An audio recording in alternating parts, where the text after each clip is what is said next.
చంద్రబాబు నాయుడు గారు రీసెంట్‌గా ఓ మాట అయితే అన్నారు. "మీరు ఎక్కువ మంది పిల్లల్ని కనండి. వాళ్ళ బరువు బాధ్యతలు నేను చూసుకుంటాననేసి" అన్నారు. దీన్నెలా చూస్తారు? చంద్రబాబు నాయుడు గారు ఒకప్పుడు ఏమో హ్మ్. ఒకళ్ళు హ్మ్. ముద్దు, ఇద్దరు. ఇద్దరు వద్దని చెప్పేసని మాట్లాడిండు. హ్మ్. ఇప్పుడేమో ఒకళ్ళు హ్మ్. వద్దు, హ్మ్. రెండో వాళ్ళు ఓకే, హ్మ్. మూడో వాళ్ళు ముద్దు అని చెప్పేసని అంటుండు. హ్మ్. అంటే దీన్ని ఏ రకంగా తీసుకోవాలా? హ్మ్. అంటే ఆయనకెప్పుడు ఏ విధంగా అవసరం అవుతుందో హ్మ్. ఆ విధంగా మాట్లాడతారు. హ్మ్. ఇది కరెక్ట్ అయిన పద్ధతి అయితే కాదు చంద్రబాబు నాయుడు గారు. అంటే ఆయన వయసు పెరిగింది కాబట్టి హ్మ్. ఒకప్పుడు ఒకలాగా మాట్లాడిండు. ఇప్పుడు ఇంకోలాగా మాట్లాడుతుండు. హ్మ్.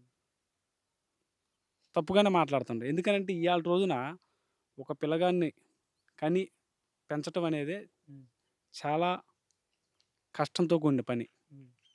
ఎందుకనంటే ఇయాల్టి రోజున ఆదాయం లేక చాలామంది హ్మ్. ఖర్చులు పెరిగి, అనేక రకాలుగా కుటుంబ బాధ్యతలు పెరిగి, ఇబ్బందులు ఇబ్బందులు పాలవుతున్నారు.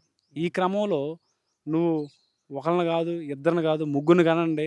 హ్మ్. నేను జూసుకుంటా. హ్మ్. వాళ్ళ భవిష్యత్తు నేను జూసుకుంటా అని మాట్లాడుతున్నావు. హ్మ్. నువ్వు భవిష్యత్తుని ఆ పిల్లగాళ్ళ భవిష్యత్తుని చూసుకునేవాడివి అయితే, ఇప్పుడున్నటువంటి ఈ 2024 సంవత్సరం నుంచి మీరు కూటమి ప్రభుత్వం అధికారంలోకొచ్చింది గదా! హ్మ్. అధికారంలోకొచ్చిన తర్వాత నుంచి ఉన్న పిల్లలకి హ్మ్. నువ్వు తల్లికి వందనం డబ్బులు ఖచ్చితంగా యేసినవా? హ్మ్.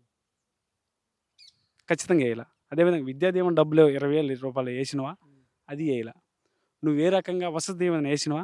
ఏ హ్మ్. రకంగా యేసి ఒక్కడు గూడా యేయలా. హ్మ్. అంటే ఉన్న ప్రెజెంట్ ఎవరైతే పిల్లలున్నారో చిన్న పిల్లలు హ్మ్. వాళ్ళకి కావాల్సినటువంటి వసతులనే నువ్వు కల్పించలేకపోతున్నావు. హ్మ్. నువ్వింకా ముగ్గురిని కనండి, నలుగురిని కనండి, ఐదుగురిని కనండి అంటే హ్మ్. ముందు నువ్వు సరే నీదయిపోయింది. నీ చాప్టర్ అయిపోయింది. హ్మ్. నువ్వు ఒకళ్ళతో ఆప్ జేసినావు. హ్మ్. నీ కొడుకు హ్మ్. కుమారుడు లోకేష్ గారు హ్మ్. ఒక అబ్బాయితోనే ఆప్ జేశాడు. హ్మ్. అంటే మీరు ఒకళ్ళు అంతటితో స్టాప్. హ్మ్. ఈ పేద బడుగు బలహీన వర్గాలు ఎవరైతే ఉన్నారో, ఈ రాష్ట్రంలో ఎవరైతే ఉన్నారో హ్మ్. వాళ్ళందరూ డజన్ల మీద డజన్లు కొనండి అని జెప్పేసని మాట్లాడుతున్నావు. హ్మ్. అంటే ఒకళ్ళకి నువ్వు 25,000 ఇచ్చి హ్మ్. కనండనంటే హ్మ్. తర్వాత పిల్లల భవిష్యత్తు ఎవరు జూసుకోవాలా? ఆలనా హ్మ్. పాలనా నీ వల్ల ఏమైద్ది? హ్మ్. నీ వల్ల కాదు గదా! ముందు హ్మ్. పోషించాల్సింది, పెంచాల్సింది మేము. హ్మ్. తల్లిదండ్రులుగా మేము పె పె పెంచి పోషించాల. హ్మ్. మరి ఈళ్ళ ఖర్చులు పెరిగినియి గాబట్టి, నువ్వు గూడా కొంచెం ఆలోచించేసి ఒక ముఖ్యమంత్రి స్థాయిలో ఉన్న వ్యక్తిలాగా మాట్లాడితే బావుంటదని జెప్పేసి హ్మ్. మాట్లాడుతున్నా. అట్లనే